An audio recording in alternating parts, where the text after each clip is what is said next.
નમસ્કાર વિદ્યાર્થી મિત્રો આજે આપણે આ વિડીયોની અંદર ધોરણ 5 વિષય ગણિત સ્વઅધ્યયન પોથીનું ચેપ્ટર 8મું નકશા આલેખન વિશે વાત કરવાના છીએ। તો મિત્રો સ્વઅધ્યયન પોથીનું ધોરણ 5 ગણિતનું ચેપ્ટર નંબર 8 નકશા આલેખનની વાત કરવાના છીએ। મિત્રો આ વિડીયો તમારા મિત્રો સાથે શેર કરજો જેથી એ પણ સ્વઅધ્યયન પોથીનું સોલ્યુશન કરી શકે। અને મિત્રો ધોરણ 5 સ્વઅધ્યયન પોથીના ગણિતના તમામ ચેપ્ટરના વિડીયો જોવા માટે મારી યુટ્યુબ ચેનલના તમે પ્લેલિસ્ટમાં જશો, ત્યાં તમને ધોરણ 5 સ્વઅધ્યયન પોથીનું ફોલ્ડર મળશે। આ ફોલ્ડર ખોલશો એટલે તમને દરેક ચેપ્ટરના સ્વઅધ્યયન પોથીના સોલ્યુશન મળી જશે। મિત્રો ચેનલ ઉપર ના હોય તો ચેનલને સબસ્ક્રાઈબ કરજો જેથી આપણે આ પ્રકારના સોલ્યુશન મળે તો તરત જ તમને તેનો ખ્યાલ આવે। તો પહેલો પ્રશ્ન છે, સૂચના મુજબ કરો। નીચેના ચોરસમાં આપેલ આકૃતિને બાજુમાં આપેલ મોટા ચોરસમાં દોરો। તો અહીંયા જે આકૃતિ છે એવી જ આકૃતિ તમારે અહીંયા દોરવાની છે। તો આ રીતની તમારે અહીંયા જે છે એવું તમારે અહીંયા દોરવાનું છે। તો આ મુજબ તમે અહીંયા દોરી શકો છો વૃક્ષ, બરાબર છે। અહીંયા છે એવું તમે દોરવાનો પ્રયત્ન કરજો। હું અહીંયા તમને ખાલી સમજાવી દઉં છું। તો આ મુજબ તમે વૃક્ષ દોરજો અહીંયા।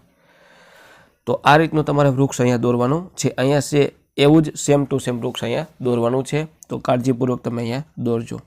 આગળ વધીએ। નીચે ગાંધીનગર શહેરનો નકશો આપેલ છે, તેનો અભ્યાસ કરો અને પ્રશ્નના ઉત્તર લખો। તો તમારી બુકમાં આ ગાંધીનગરનો આખો નકશો આપેલો છે। આ નકશાને ધ્યાનથી જોવાનો છે અને ત્યાર પછી નીચે જે પ્રશ્ન આપ્યા છે એના આપણે જવાબ દેવાના છે। તો પ્રશ્ન બીજો, નકશામાં રસ્તાઓને બે વિશિષ્ટ પ્રકારે નામ આપવામાં આવે છે। શું તમે શોધી શકો કે તે કયા કયા રસ્તાઓ છે? તો રસ્તામાં કકાવરી મુજબ અને અંક પ્રમાણે નામ આપવામાં આવ્યા છે। ક, ખ, ગ, ઘ, ચ તથા નંબર 3, નંબર 4 ને નંબર 5 આ રીતના નામ આપ્યા છે। ત્યાર પછી ત્રીજો પ્રશ્ન, જો તમે અરવિંદ કેન્દ્ર પાસે ઊભા છો તો પથિક આશ્રમ જવા માટે તમારે કઈ દિશામાં જવું પડે? તમે લખ્યું છે, આપણે નકશા પરથી જોઈ શકીએ। ઉત્તરની વિરુદ્ધ એટલે અરવિંદ પાસે ઊભા છે તો પથિકમાં જવા માટે આપણે દક્ષિણ દિશામાં જવું પડે છે। ત્યાર પછી ચોથું, વિધાનસભાથી ખેતીવાડી પરીક્ષણ અને સંશોધન કેન્દ્ર જવા માટે તમારે કયા કયા રસ્તા પસાર થવું પડે છે? તો ઘ રોડ અને ચ રોડ પરથી પસાર થવું પડે છે। ત્યાર પછી આગળ વધીએ। પાંચમું, નકશામાં દર્શાવેલ ધર્મસ્થાનોના નામ જણાવો। તો સ્વામિનારાયણ મંદિર, પંચદેવ મંદિર, દિગંબર જૈન દેરાસર અને મસ્જિદ આ રીતના આપણા ધર્મસ્થાનો આવેલા છે નકશામાં। ત્યાર પછી ટાઉન હોલની આજુબાજુ આવેલ સરકારી સંસ્થાના નામ લખો। તો ટાઉન હોલની આજુબાજુ આવેલ છે વિધાનસભા, જિલ્લા પંચાયત, જિલ્લા કોર્ટ અને સચિવાલય। ત્યાર પછી નકશામાં ગાંધીનગર જિલ્લા કોર્ટ નીચે પૈકી કયા રસ્તાની સૌથી વધુ નજીક છે? તો મિત્રોનો જવાબ આવે છે બી, ઘ રોડ। ત્યાર પછી આગળ વધીએ। 8મો પ્રશ્ન, રોડ નંબર 6 ઉપર ઊભા હો તો તમારી ઉત્તર દિશામાં કયા કયા સ્થળો જોવા મળે છે? તો પ્રજાપિતા, બ્રહ્મકુમારી, બાલ ઉદ્યાન, કેન્દ્રીય વિદ્યાલય અને ગુરુદ્વારા। આ તમને રોડ નંબર 6 ઉપર ઊભા હોય ત્યારે ઉત્તર દિશામાં આ સ્થળો જોવા મળે છે। ત્યાર પછી આગળ વધીએ। તમારી શાળાનો નકશો તૈયાર કરો। મીટર પટ્ટીનો ઉપયોગ કરી વિવિધ રૂમ અને જગ્યાઓના અંતર માપી યોગ્ય પ્રમાણમાપનો ઉપયોગ કરી નકશો તૈયાર કરવાનો છે। તો તમારી શાળાનો અહીંયા તમારે નકશો દોરવાનો છે। આ રીતનો તમે નકશો દોરી શકો।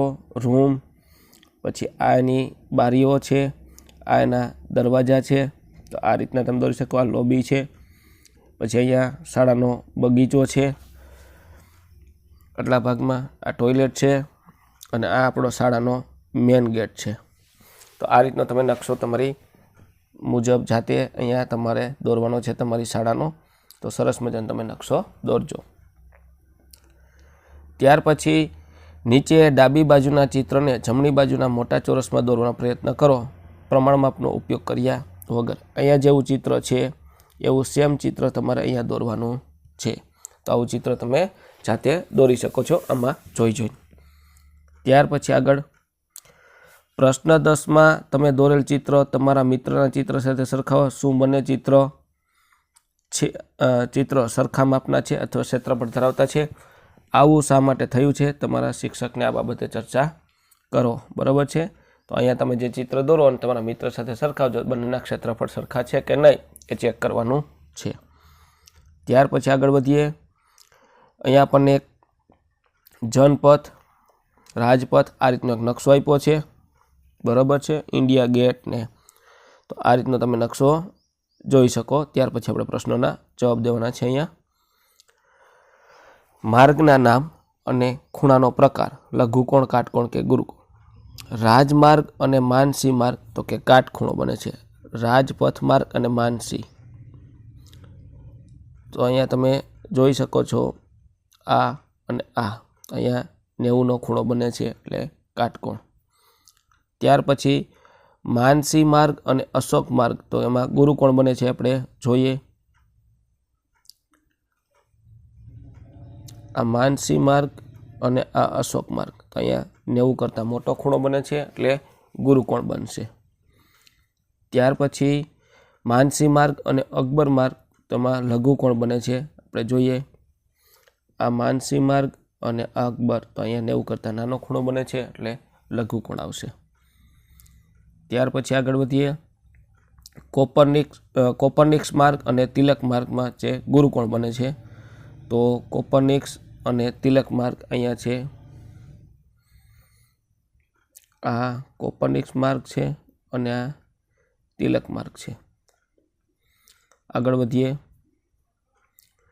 ચિલ્ડ્રન પાર્કમાંથી કયા કયા રસ્તાઓ પસાર થાય છે? તો ચિલ્ડ્રન પાર્કમાંથી ભંડાર રોડ, શારજા રોડ અને ડૉક્ટર ઝાકીર હુસેન રોડ પસાર થાય છે. ત્યાર પછી એક આપણને નકશો આપ્યો છે. આ નકશો તમે અહીંયા આ રીતનો જોઈ શકો છો. આ નકશો અહીં આપણે જોઈએ. ત્યાર પછી પ્રશ્નના જવાબ દેવાના છે. આપેલ નકશાને આધારે નીચેના પ્રશ્નોના જવાબ આપો.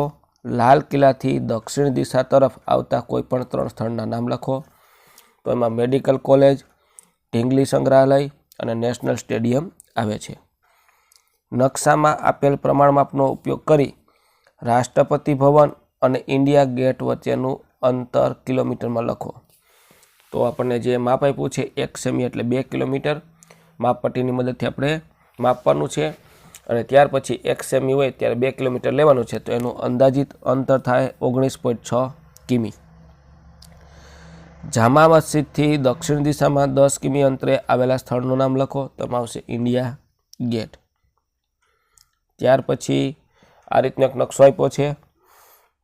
નકશાનો અભ્યાસ કરીને પ્રશ્નના જવાબ આપવાના છે. તો અહીંયા આપણે જોઈએ.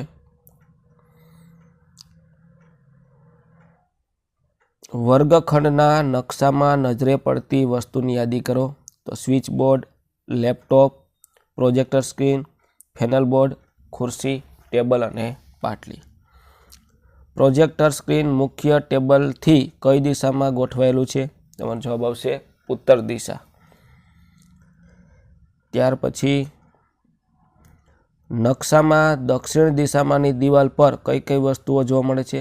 તો નકશામાં દક્ષિણ દિશાની દિવાલ પર કબાટ, બ્લેકબોર્ડ અને ફેનલ બોર્ડ 2 આવેલા છે. 9મો પ્રશ્ન. બારણા 1થી પ્રવેશ કરતા જમણી બાજુની દિવાલ પર આવેલી વસ્તુ ક્રમમાં લખો. તો બારણાથી તમે પ્રવેશ કરો એટલે જમણી બાજુ આવશે ફેનલ બોર્ડ, પ્રોજેક્ટર સ્ક્રીન અને સ્વિચ બોર્ડ. બારીની નજીક આવેલી પાટલીઓના નામ લખો. પાટલી A, D અને G. તો તમે જુઓ આ બારીની નજીક આવેલી પાટલીઓ છે. બરાબર છે. આ રીતની તમારે લખવાનું છે A, D અને G. તો મિત્રો આ હતું આપણું ધોરણ 5 વિષય ગણિતનું સ્વાધ્યાયન પોથીનું ચેપ્ટરનું સોલ્યુશન. મિત્રો ચેનલ પર ન હોય તો ચેનલને સબસ્ક્રાઈબ કરજો જેથી આપણે આ પ્રકારના સોલ્યુશન મૂકીએ તરત જ તમને તેની જાણ થાય. અને આ વિડીયો તમારા મિત્રો સાથે શેર કરજો જેથી એ પણ સ્વાધ્યાયન પોથીનું સોલ્યુશન કરી શકે.